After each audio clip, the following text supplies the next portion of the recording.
ఇప్పుడు ఏ ఛానల్? ఇప్పుడు జాన్లరీ మ్యూజిక్ అది ఒకటే ఉందా ఛానల్? ఒకటే ఉంది, ఒక ఛానల్. ఇప్పుడు అది ఒకటే, అందులోనే నీ వీడియోస్. జానీ మాస్టర్ ఇష్యూ తర్వాత శేఖర్ మాస్టర్ అండ్ జానీ లిరి వీల్దే ఇష్యూ అని చెప్పి కొన్ని అబ్బో చాలా మంది అన్నారు, ఇంటర్వ్యూస్ కూడా ఇచ్చారు. ఏమో తెలీదు కొందరైతే. అవునవును, దాని గురించి మాట్లాడు, దాని గురించి నీ కాంప్లిమెంట్స్. ఏం చెప్తాం, తెలియని వాళ్ళకి ఏం చెప్తాము. అంటే ఇప్పుడు తనని నన్ను మెచ్చుకోవడం ఎందుకు కలిపారు? అయితే ఇప్పుడు జానీ మాస్టర్ జరిగింది కదా, ఇప్పుడు మాస్టర్ నన్ను మెచ్చుకుంటారు, జాను అన్నారు. కొందరు నెగిటివ్ పీపుల్స్ ఏముంటారు, ఇప్పుడు నేను నచ్చిన వాళ్ళు, అబ్బా శేఖర్ మాస్టర్ నచ్చింది, జానమ్మ డాన్స్ నచ్చిందని హ్యాపీ ఫీల్. నెగిటివ్ వాళ్ళు, అబ్బా ఏమైనా మెచ్చుకోవడం అవసరమా, జాను అవసరమా అని చెప్పేసి ఒక ట్రోల్ క్రియేట్ చేశారు. ఆహా నెక్స్ట్ మీ ఇద్దరు అయితే ఇంకా, అంటే డి నుంచి వచ్చింది కదా అమ్మాయి కూడా, అలాగాని ఇప్పుడు నేను కూడా అలా డి నుంచి వచ్చాను, ఇప్పుడు మెచ్చుకున్నాడు, అప్పుడు మాస్టర్ ఆమెను మెచ్చుకున్నట్టు ఈయన నన్ను మెచ్చుకున్నాడు, అందుకే మీ ఇద్దరు లైట్ తీసుకున్నాం మేమైతే. నిజంగా మాస్టర్ శేఖర్ మాస్టర్ ఉండడం వల్ల నువ్వు విన్నర్ అయ్యో, ఆయన వెనక ఉన్నారని చెప్తున్నాను. దానికి అసలు మాస్టర్ కి నేను ఎవరో తెలియదు, ఇప్పుడు నేను ఎవరో తెలియదు కాబట్టి అంత ఆ సాంగ్ చేసినప్పుడు వా జాను నేను పెళ్ళైందని తెలియదు, పెళ్ళైందని చెప్పాను, అన్ని చెప్పాను. ఇప్పుడు ఎవరికైనా తెలియని వాళ్ళు వచ్చి చేసినప్పుడు, ఒక అద్భుతంగా చేసినప్పుడు వాళ్ళు ఎవరైతే ఏంటి, మనం వెళ్ళేసి సూపర్ చేసామని చెప్తాం. మాస్టర్ నన్ను పాయింట్ అవుట్ కూడా చేశాడు, స్టైల్ బాగా రాలేదని వెస్టర్న్. మరి అప్పుడు వీళ్ళకి చెవులు లేవు కళ్ళు లేవా, అప్పుడు చూడలేదా జాను ఇంకా బాగా చేయాలని చెప్పాడు. ఇప్పుడు సపోర్ట్ ఇస్తే ప్రతి సాంగ్ కి మెచ్చుకోవాలి, బాగా చేసినా బాగా చేయకపోయినా, బాగా చేసావు సూపర్ చేసావు ప్రతి సాంగ్ చెప్పాలి. ఎందుకు మరి సాంగ్స్ బాగా రానప్పుడు కూడా నన్ను అన్నాడు, ఇంకా వెస్టర్న్ స్టైల్ నేర్చుకోవాలి, ఇంకా నేర్చుకోవాలని ఎందుకు చెప్పారు. వాళ్ళ బుద్ధి లేదు వాళ్ళకి ఏంటంటే రేటింగ్ కావాలి, డబ్బులు కావాలి, తమ్నెయిల్స్ వేయాలి, జాను లిరి నెక్స్ట్ మా ఫొటోస్ కూడా పెట్టారు, ఏదో పెట్టేసి ఇలా నడుచుకుంటే నెక్స్ట్ నువ్వే ఇలా నేను చూసి నవ్వుకున్నాను. మీకు ఏమైనా పోయే కాలం వచ్చిందారా, ఎందుకు ఇలా చేస్తున్నారు అనుకున్నాను. నేను పట్టించుకున్నావా, దాన్ని తీసుకున్నావా? తీసుకోలేదు, లైట్ తీసుకున్నాను. ఒకప్పుడు జాను వేరు, ఇప్పుడు జాను వేరు. శేఖర్ మాస్టర్ కి మీకు మధ్యన ఈ డిస్కషన్ అయింది ఏమైనా? అలాంటి శేఖర్ మాస్టర్ నాతో మాట్లాడు, మేము సెట్ లోకి వెళ్ళినప్పుడే master good evening, master good morning, అంతే. డాన్స్ షో చేయమంటే రొమాన్స్ షో చేసేస్తున్నారా, ఎక్స్పోజింగ్ షో చేస్తున్నారా, దీనికి ఏంటి? అదే నేను ఇందాక చెప్పాను కదా మీకు, అది చూసినప్పుడు బాధపడ్డాను. ఒరే ఒక తెలంగాణ అమ్మాయి వెళ్ళి డి షోలో చేస్తుందంటే మీరు అందరూ ఎంత సపోర్ట్ ఇవ్వాలి మనకి, మన తెలంగాణ అమ్మాయి అని. మీకు డాన్స్ గురించి తెలియనప్పుడు తెలియకుండా, ఇప్పుడు పిల్లగా వెంకటేష్ ఉంది, దానికి ఒక ఎక్స్ప్రెషన్స్ ఇవ్వాలి. ఉడుకుడుకు రొట్టెలు అన్నప్పుడు ఒకదానికి ఇవ్వాలి. అంటే నన్ను వదిలిపెట్టి పోయినప్పుడు నువ్వేంటి అని అందులో వేరియేషన్స్ చూపించాను నేను, ఎక్స్ప్రెషన్స్ అన్ని. మీకు అదొకటే పట్టుకుంటే మీకు రాదు. ఇప్పుడు డోలో డోలో సాంగ్ ఎలా చేయాలి, నవ్వుకుంటే చేయాలా, ఆ సాంగ్ ఎలా ఉందో మనం అలా చేస్తేనే కదా వాళ్ళకి నచ్చేది. ఇప్పుడు నేను అంత బాగా చేస్తేనే కదా అది అంత బాగా అందరికి నచ్చింది, ప్రతి ఒక్కరికి నచ్చింది. నేను అనేది ఏంటంటే సాంగ్ ఏ ఎక్స్ప్రెషన్స్ ఉందో నేను అదే ఇచ్చాను. వీళ్ళు దాన్ని తక్కువ తీసుకుంటే నేను ఏం చేయగలుగుతాను? డాన్స్ తెలిసినోడైతే అలా పెట్టాడు. యాక్చువల్లీ డి షో అంటే డి సెలబ్రిటీ స్పెషల్ 2 అంటే నువ్వు ఒక్కదానివే, నాకు తెలుసు నువ్వు ఒక్కదానివే, అంటే నువ్వు ఒక్కదానివే కనిపిస్తున్నావు, నీ ఒక్క వీడియోస్ మాత్రమే బయటకు వస్తున్నాయి. నేను ఒకటి అంటాను, నచ్చినప్పుడు ఎందుకు చూడాలి? ఈ అమ్మాయి బాగా చేయట్లే అన్నప్పుడు నీకు అక్కడ ఫోటో కనిపిస్తుంది, ఫోన్ అమ్మ వద్దురా జాను అసలు బాగా చేయదురా, వద్దురా తీయచ్చు కదా, వాడే చూస్తాడు, వాడే కామెంట్ చేస్తాడు,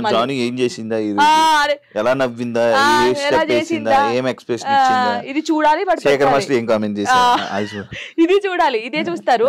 మళ్ళీ మనం బయటకు వెళ్ళాం అనుకో, వాడు కామెంట్ పెట్టాడు జనకు ఒక్కొక్క సెల్ఫీ అక్క, వాడే దిగుతాడు, మళ్ళీ మనకు తెలీదు, కంపల్సరీ దిగుతారు, కామెంట్ చేస్తారు, వాళ్ళే ఫొటోస్ దిగుతారు. కానీ నెగిటివ్ పట్టించుకోవట్లేదు. కానీ నా కోసం చాలా మంది ఉన్నారు. అక్క తెలంగాణ శకుంతల ఎలా ఉండేదో తెలంగాణకి జానక్క అయిపోయింది. ముస్లింలు కూడా నన్ను అక్క అంటారు తెలుసా, బయటికి పోతే ముస్లింలు కూడా నేను చేస్తాను కదా, రే జానక్క వచ్చిందంటారా అంటాడు. తాతయ్య ఏంట తాతయ్య నీకు కూడా నేను అక్కనేనా అని నేను, జానక్క జానమ్మ ఇది బాగా అయిపోయింది, జానమ్మ జానక్క. నీ ఎంటైర్ లైఫ్లో నువ్వు నీ లైఫ్ గురించి నేర్చుకున్నది ఏంటి?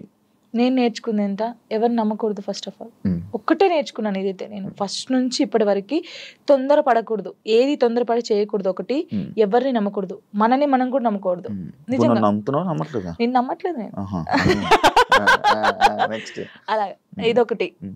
కష్టాన్ని నమ్ముకోవాలి, అంటే మనకి ఎవరో హెల్ప్ చేస్తారు, వీళ్ళ దగ్గర మనం ఇలా ఉంటే హెల్ప్ వస్తుంది అంటే రాదు. నువ్వెలా ఉన్నావో ఫస్ట్ నుంచి లాస్ట్ వరకు నీ క్యారెక్టర్ అలాగే ఉండాలి. ఒక దానికోసం దిగజారిపోకూడదు ఎప్పుడు. ఇవి నిజంగా ఇవి పాటిస్తే మనం కంపల్సరీ ఉంటాం. మన దగ్గర టాలెంట్ ఉన్నప్పుడు నువ్వు ఇంకోని దగ్గర కాళ్ళ పట్టుకోవాల్సిన అవసరం లేదు, వాడే నీ దగ్గరికి వస్తాడు.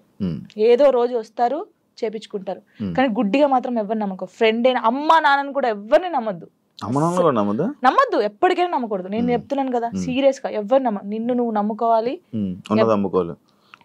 అమ్ముకోకూడదు. ఎవరిని నమ్ముకుంటే అమ్ముకుంటావు, నువ్వు నిన్ను నువ్వు నమ్ముకుంటే అమ్ముకోవు, నీ దగ్గర పెట్టుకుంటావు.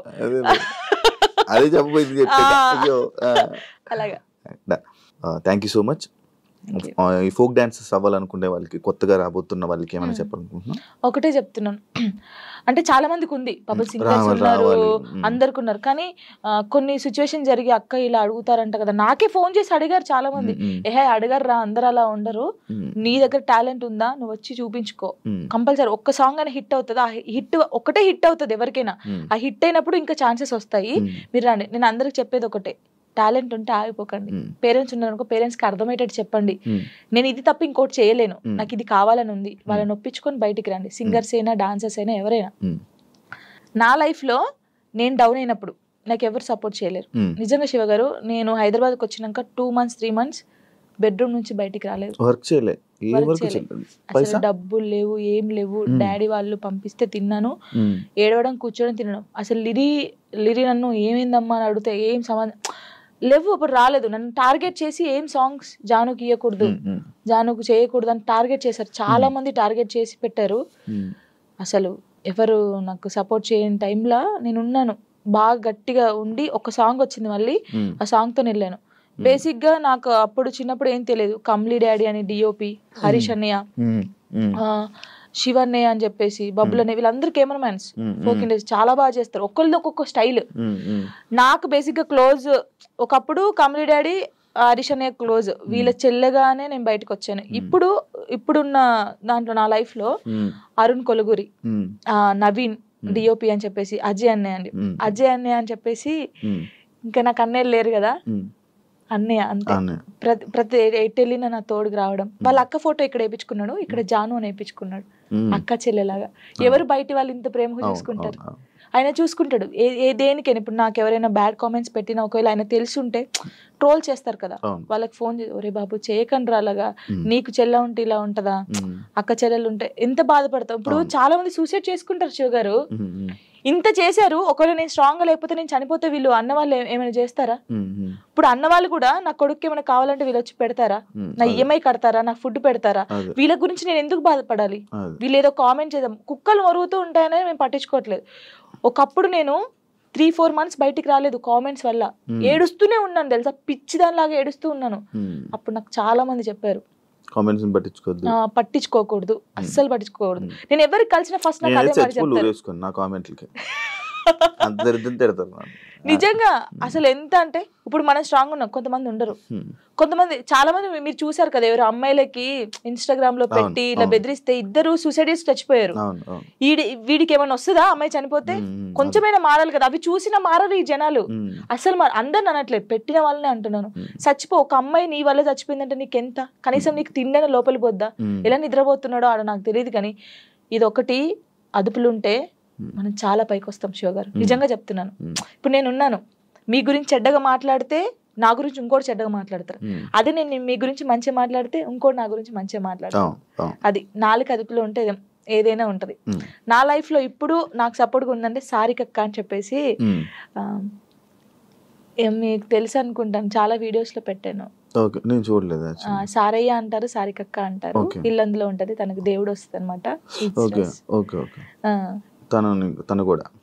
అబ్బో చాలా చాలా మంది అంటారు, ఈమెతో ఫ్రెండ్షిప్ ఏంది, ఈమెతో ఏంటి పెడతారు అని అనుకుంటారు. ఎందుకు? వాళ్ళ మనుషులు కాదా, వాళ్ళది కాదా? నాకు అనిపిస్తుంది, ఆమె నన్ను, వాళ్ళకు ఫ్యామిలీ ఉంది, నాకు ఏదైనా సరే ఆమెకు ఫోన్ చేసి, అక్క నాకు ఇలా ఉందంటే అస్సలు బాధపడకు, నేనున్నాను నీ తోడు అని. చాలా మంది నన్ను చాలా రకాలుగా, ఓహో వీళ్ళతో కూడా జానుకు ఫ్రెండ్షిప్ ఉందా అని అనుకుంటారు. కానీ కాదు, తను నాకు ఎంత సపోర్ట్ చేస్తుందో, నా లైఫ్ లో తను ఎంత ఇంపార్టెంటో, ఇంకా అంతే, నా లైఫ్ లో తను చాలా ఇంపార్టెంట్. ఇంకా మధు అన్నయ్య అని చెప్పేసి, వదిన అని చెప్పేసి, ఇలా చాలా మంది ఉన్నారు. కొంతమంది నేను బాధపడితే చూడకుండా నన్ను, ఇప్పుడు నాకు ఏదైనా అనిపించింది అనుకో, వీళ్ళ దగ్గరికి వెళ్ళిపోతాను. ఇప్పుడు నేను ఏదైనా షూట్కి వెళ్ళినప్పుడు అమ్మ నాన్న లేరనుకో, లిరినాలు ఇంట్లో పెడతాను నేను, ఓకే. కొంచెం లిరి పెద్దగా అయ్యే వరకు వాళ్ళు చూసుకుంటారని. ఈ ఫోక్ సాంగ్స్ లో డబుల్ మీనింగ్ ఈ మధ్య ఎక్కువ అవుతున్నాయి కదా, దాని గురించి ఏంటి? ఇంకా వాళ్ళు ప్రొడ్యూసర్స్ సాంగ్స్ పోవాలని పెట్టుకున్నాం. మనమైతే ఎప్పుడు చేయలేదు డబుల్ మీనింగ్ సాంగ్స్. అంటే వింటాను నేను అందుకే సాంగ్ ఇందులో ఏమైనా ఉందా, ఇందులో ఏమైనా. తర్వాత సారీ అండి ఈ సాంగ్ నేను చేయలేను. ఫస్ట్ మనం ఏం చేస్తామో ఎక్కువైపోతుంది ఎందుకు ఈ మధ్య బాగా, ఇక వాళ్ళకి తెలియాలి మనం ఏం చేస్తాం దాన్ని. అంటే వ్యూస్ కోసం. ఇంకా చేయవు కదా, నువ్వు చేయవు కదా అసలు. నేను సచ్చినా చేయను అలాంటి. మరి అలాంటి సాంగ్స్ ఫోక్ డాన్స్ చేస్తారు కదా, మరి వాళ్ళని ఏమనొచ్చు? వాళ్ళు ఏమొచ్చు అంటే వాళ్ళు మరి డబ్బుల కోసం చేస్తున్నారో లేకపోతే ఇలాంటి సాంగ్స్ ఫేమ్ అయితే ఫేమ్ అవుతానని చేస్తారు. నేను అమ్మాయిలకు చెప్పేది ఏం తెలుసా, వస్తే నువ్వు ఇప్పుడు ఎక్స్పోజింగ్ ఇచ్చేసావు అనుకో, నెక్స్ట్ వాడు కూడా అడుగుతాడు. ఇప్పుడు ఆ సాంగ్ లో నువ్వు నడుము చూపించావు కదా, ఈ సాంగ్ లో కూడా చూపి అంటాడు. నువ్వు ఫస్ట్ చేసిన దాన్ని బట్టే ఉంటది. నేను అమ్మాయిలకి ఇదే చెప్తాను. కొంతమంది అమ్మాయిలు తిట్టుకోవచ్చు, అబ్బాయి ఏమేంద్రా నాయన ఏమి ఇట్లా చెప్తుందని. కానీ మనం ఫస్ట్ ఏది చూపిస్తామో ఫస్ట్ ఇంప్రెషన్ ఇస్ బెస్ట్. అప్పుడే ఇంకొకటి కూడా అరే ఈ సాంగ్ లో ఇలా చేశానండి ఇట్లా వాడు ఆహా ఆ సాంగ్ లోనేమో ఎక్స్పోజింగ్ ఇస్తావు, ఈ సాంగ్ లో ఇయ్యవా అడుగుతారు కదా. ఏదైనా మనతోనే ఉండిద్ది కంపల్సరీ. అంతేనా? ఈ డబుల్ మీనింగ్ సాంగ్స్ గురించి నువ్వు చెప్పాల్సింది. ఇంకేం చెప్తాను దాని గురించి. నేను వాళ్ళు చేసే వాళ్ళు ఉంటారు కదా, ప్రొడ్యూసర్లు వచ్చి కూర్చోబెట్టి అడగండి చెప్తారు అప్పుడు ఎందుకు చేసావు అని. అదే దీనికి బ్యాడ్ నేమ్ వస్తుంది కానీ నేను ఎక్కువ వింటున్నాను అనమాట. ఇవన్నీ ఏంటంటే ఇవన్నీ డబుల్ మీనింగ్ లో ఉంటాయా ఇంకా అన్నట్టు నేను కూడా కొంచెం తగ్గించడం చేసా వినడం. కానీ కొంతమంది పేరెంట్స్ వింటారు ఇలా ఉంటది, కానీ ఏమో మరి వాళ్ళకి పిచ్చి అట్లా. థ్యాంక్ యూ జాను, ఇంటర్వ్యూ ఇచ్చినందుకు. ఇంకా నువ్వు మంచి ఇండస్ట్రీలో మంచి స్థాయికి వెళ్ళాలని, ఇంకా నీకు ఎక్కువ మంచి ఆఫర్స్ రావాలని, నువ్వు అనుకుంటున్నావు అవన్నీ నెరవేరాలని మనస్ఫూర్తిగా కోరుకుంటూ ఇంటర్వ్యూ ఇక్కడితో ఎండ్ ఇస్తున్నాను. థ్యాంక్ యూ సో మచ్ అండి. ఫస్ట్ టైం తెలుసా నేను ఏడవకుండా ఇంటర్వ్యూ చేయడం. అవునా? అంటే డాడీ గురించి కొంచెం ఎమోషన్, కానీ చాలా మంది ఊకే ఏడుస్తారు అంటారు కదా, ఏడవకుండా స్ట్రాంగ్ గా చేశాను. నేను చాలా హ్యాపీ. చూసారు కదా ఇంటర్వ్యూ కానీ మీకు నచ్చినట్లయితే లైక్ చేయండి. అండ్ ఇంకో గెస్ట్ తో మళ్ళీ మీ ముందుకు వస్తాం. అంతవరకు